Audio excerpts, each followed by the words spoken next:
So it should be there now. Okay. I could go open, I guess. Usually I don't, but I can do that. There we go. Nothing to it, eh?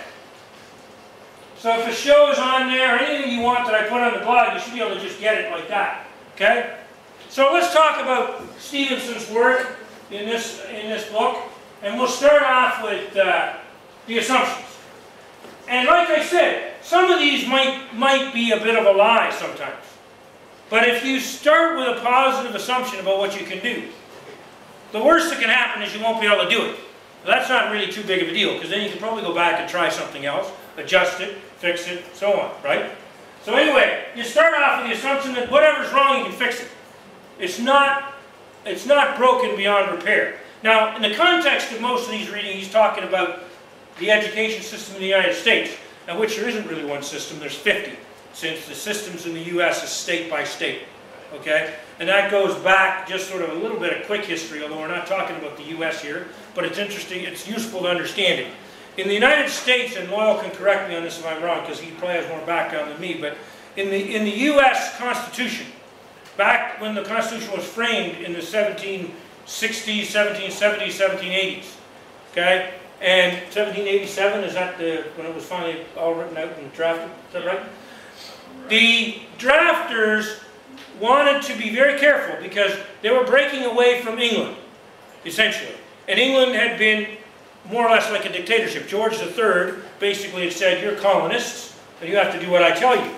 Well, they didn't like that, and they said, we want to be independent. So they said, we're nervous. We don't want too much power in the hands of any one individual. Here's how we're going to get around it. We're going to put something in the U.S. Constitution called the Reserve Clause.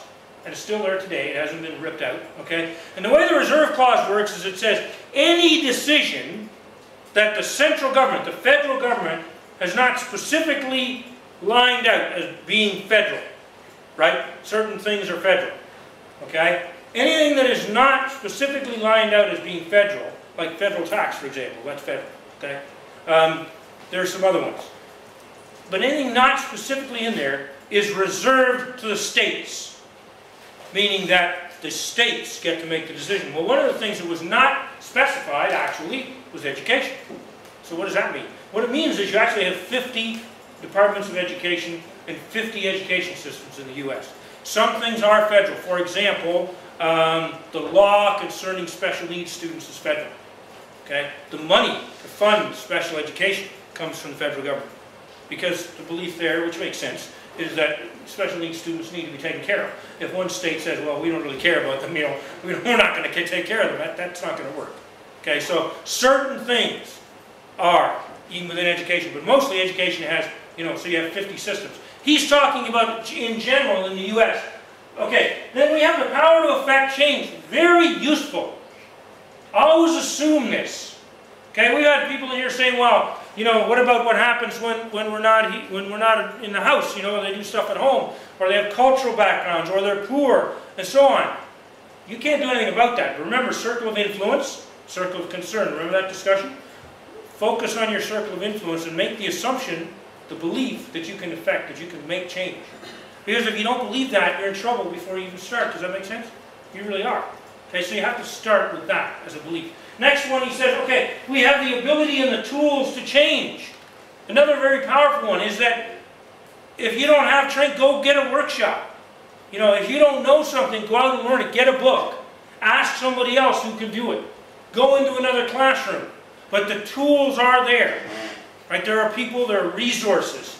Even in this university, there's people you can call on that can help you. Right? So realize that you have the tools and you have the ability. You can do it. Essentially, that's basically what he's saying. Okay? The current system is flawed, underachieving, and in need of change. Now again, this is in the American context. However, I would probably say that that is a worldwide statement that you could probably make. I think that's probably safe. Now, is that negative? No, I don't think it's negative at all. If you say that something is flawed, look at the other assumptions. We can fix it. It's flawed, it's underachieving, it needs change. But guess what? We can fix it.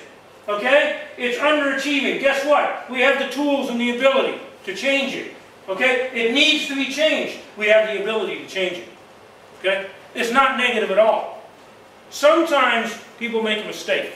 positive thinking, I mean, I've read books by Norman Vincent Peale and many other people that believe in positive thinking. I believe in positive thinking. And Zig Ziglar, there are many writers that are out there, and I recommend if you want to take some time and read some of those guys, it's great stuff. It's very helpful. But positive thinking is not looking at something that's broken and saying, it's not broken, it's wonderful, it's wonderful.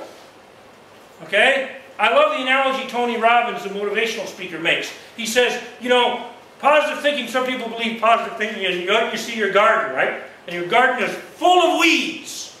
Just terrible. There's weeds all over it. And he says, you know, this is not positive thinking. Some people think this is positive thinking. They say, well, look at those weeds. They say, well, that's negative. Tony says, no. He says, you don't look at the garden full of weeds and go, there's no weeds, there's no weeds, there's no weeds. They'll take your garden. They'll destroy your garden. It doesn't matter that you say they're not there, right? What you do is you say, pull them out and take the weeds out. If it's broken, do what you can to fix it. Does that make sense? Okay?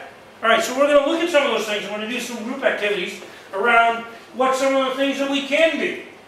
Okay, are we okay? Is everybody clear so far? Let's move on to the next one. Okay, he says what extraordinary teaching is, and he starts off sort of described in a couple of pages, but the idea is that there's a ton of variety.